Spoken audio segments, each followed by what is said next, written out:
नमस्कार दोस्तों, बहुत बहुत स्वागत है आपका इंडिया इंटरनेशनल के इस प्रोग्राम के अंदर। दोस्तों, यूएई, यूनाइटेड अरब एमिरेट्स, उसने पाकिस्तान के इस्लामाबाद इंटरनेशनल एयरपोर्ट से पुल आउट करने का फैसला किया है। जी हाँ, लॉस ऑफ इंटरेस्ट शो किया गया है। ये एक्चुअली देखा जाए तो पाकिस्तान के लिए एक बड़ा धक्का भी है। अमेरिका के अंदर जो क्लाइमेट इमरजेंसी है वो भयंकर हो गई है। -31 डिग्री टेम्परेचर है और 31 आदमियों से ज़्यादा, बल्कि कई और हो सकता है ज़्यादा भी हो, उनकी मौत हो गई है। आ, इसके अलावा अमेरिका, भारत और ईयू की डील के ऊपर अपना गुस्सा जाहिर कर रहा है कि जो आप कर रहे हो वो ठीक नहीं है और इस ढंग से आप जो है बेसिकली आप फंडिंग कर रहे हो। क्या कहते हैं, आप दरअसल फंडिंग कर रहे हो जो यूक्रेन युद्ध हो रहा है उसके लिए। इस दुनिया में बहुत कुछ हो सकता है ऐसा, लेकिन क्या किया जाए।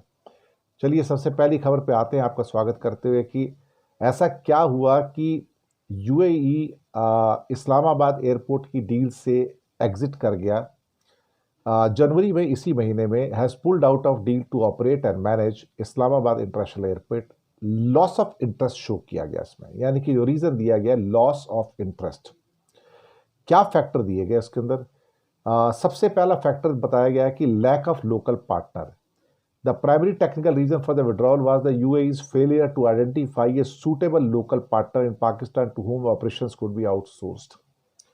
पाकिस्तान में यूएई को कोई भी एक सूटेबल एयरलाइंस का पार्टनर ही नहीं मिला जिसके द्वारा वो वहां पर काम करवा सके। दूसरा, the project has been under discussion since August 2025 but continuous procedural delays from the emirate side eventually led to the plan being shelf. लेकिन अगस्त 2025 से इसके ऊपर डिस्कशन चल रहे थे, लेकिन प्रोसीजरल डिलेज या प्रॉब्लम्स आई हैं जिसकी वजह से ये लॉस ऑफ इंटरेस्ट आया है। दूसरा, यूए का experience in managing airports in difficult regions like Afghanistan और others reports indicate a loss of confidence in Pakistan ageing infrastructure and regulatory environment. उनका कहना है कि जो कॉन्टेंशियस या थोड़े डिफिकल्ट रीजन्स हैं वहाँ पर कैसे मैनेज किया जाए, ये दिक्कत आ रही है। और वहाँ का इंफ्रास्ट्रक्चर जो है बहुत पुराना हो चुका है। उस पुराने इंफ्रास्ट्रक्चर में एयरपोर्ट्स को मैनेज करना बहुत मुश्किल है। एक और कारण भी इसके अंदर आया है कि शिफ्टिंग जियोपॉलिटिकल अलायंस की बीच में भारत और यूएई का जो बढ़ता हुआ रिश्ता है। एक्चुअली अभी वो 3 घंटे के लिए आए भी थे इंडिया में और मोदी जी उनको एयरपोर्ट लेने गए थे, तो उसको देखते हुए पाकिस्तान धीरे धीरे क्या हुआ है कि सऊदी से तो थोड़ा उसका डिस्टेंसिंग हुआ है, लेकिन भारत के साथ क्लोजिंग हुआ है उसका। अब इसको लेके थोड़ा सा वहां पर पाकिस्तान के अंदर भी शक शुबा दिखाया जा रहा है कि कहीं ऐसा तो नहीं है कि भारत ने कहा हो कि भाई आप इनके प्रोजेक्ट से आप बाहर निकल जाओ।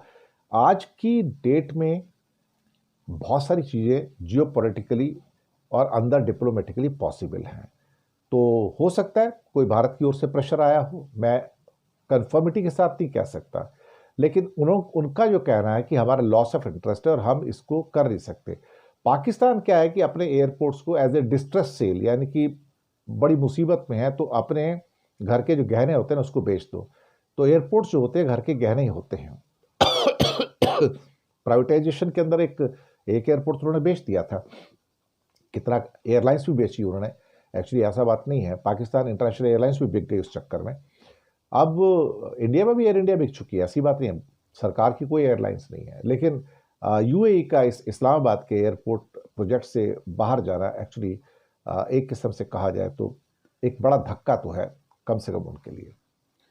दूसरी बात, अगली खबर पे आते हैं। बहुत बर्फीला तूफान अमेरिका का, और कई जगह टेम्परेचर -31 डिग्री है। -31 डिग्री है। हालात इस किस्म के हो गए हैं कि 30 से ज़्यादा लोगों की मौत हो चुकी है, 10,000 से ज़्यादा फ्लाइटें कैंसिल हो चुकी हैं और कई कई फीट मोटी बर्फ़ की परतें जो हैं वो जम चुकी हैं। उड़ानें रद्द हैं, स्कूल बंद हैं, ऑफिस बंद हैं, मॉल्स बंद हैं, मार्केट्स बंद हैं। सिर्फ ले दे के बहुत इमरजेंसी जो फायर ब्रिगेड की सर्विस या मेडिकल सर्विसेज हैं बस वही चल रही हैं और कुछ नहीं है। कई जगह पे टेम्परेचर -31 हो गया है, -31। और ये -31 का जो टेम्परेचर है, ये तो इंसान उसके अंदर उसकी मौत ही हो जाएगी।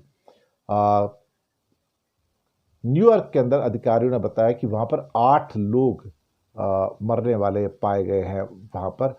और 6.25 लाख घरों में बिजली एक पर्टिकुलर एरिया में गुल थी। कल मैंने रात को बताया था कि 10 लाख से ज़्यादा घरों में बिजली गुल है ही नहीं है।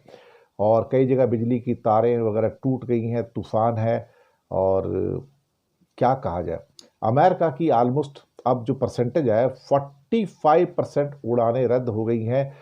25 करोड़ लोग 37 करोड़ की आबादी में, 25 करोड़ लोग 37 करोड़ की आबादी में इस बर्फीले तूफान की चपेट में आ गए हैं। एक आखिरी खबर, भारत और ईयू के बीच में एक एफटीए फ्री ट्रेड एग्रीमेंट के ऊपर समझौता हुआ है। कहा जा रहा है कि कंक्लूड हुआ है, लेकिन सच बात कहा जाए तो कंक्लूड हुआ है, साइन नहीं हुआ है। इस बात को मैं पिछले कई दिनों से प्रोमिनेंटली कहता आ रहा हूं कि ये डील अभी कंक्लूड नहीं हुई है, लेकिन अमेरिका को दिखाने के लिए ईयू के अंदर भी जल्दबाजी थी, भारत के अंदर भी जल्दबाजी थी।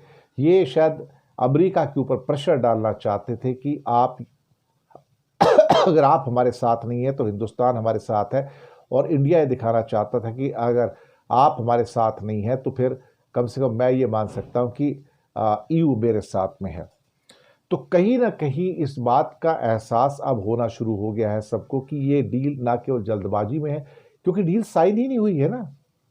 डील तो साइन ही नहीं, इसकी जो टाइम लाइन है वो बता देता हूं कि इसका जो लीगल स्क्रबिंग है या लीगल रेटिफिकेशन है वो जून 2026 तक पूरा होगा। इसका जो फॉर्मल जो सिग्नेचर होंगे, तो मैं प्रोमिनेंटली बोल रहा हूँ, बार बार बोल रहा हूँ, सिग्नेचर नहीं हुए, सिग्नेचर नहीं हुए, सिग्नेचर नहीं होंगे डील के ऊपर, क्योंकि सिर्फ ये फोटो खिंचाने के लिए उर्सुला वॉन डेयर और डिकोस्टा साहब यूरोप से आए थे। यूरोपियन कमीशन और यूरोपियन काउंसिल के जो अध्यक्ष हैं, उन्होंने मोदी के साथ खड़े होकर फोटो खिंचाई है, लेकिन डील साइन नहीं हुई है, उस पर सिग्नेचर नहीं हुए हैं। और उसके बाद ये रेटिफिकेशन के लिए 27 देशों की पार्लियामेंट में जाएगी। वहां पर वो लोग अपना उसका भी लीगल स्क्रबिंग होगा और देखेंगे कि उचित है या नहीं है। तो ये इतना आसान नहीं है। और अगर सब कुछ ये हो गया तो उसके बाद 2027 के अर्ली पार्ट के अंदर इसका सिग्नेचर होगा, साइन होंगी, यानी कि अभी 1 साल से ज़्यादा साइन होने में बाकी है। और उसके बाद सेकेंड हाफ में, यानी कि 1.5 साल के बाद में इसको लागू करने की बात आएगी। और उसके बीच में बहुत सारी ऐसी दिक्कतें आ गई हैं जो टेक्निकल है, जो नॉन टैरिफ बैरियर की, जो अभी तक रिजॉल्व नहीं है। हम पहुंचाते हैं असली पिक्चर जो बिल्कुल आपके सामने तक की हो। शुक्रिया आपका बहुत बहुत। चैनल को सब्सक्राइब कीजिएगा, हो सके तो छोटी छोटी आर्थिक मदद कर सकते हैं। नीचे हमने आपके लिए UPI number, bank account number और जीपे और खासतौर से फोन पे का नंबर भी, एक मोबाइल नंबर दिया है, ताकि उससे आप पेमेंट कर सको, डोनेट कर सको।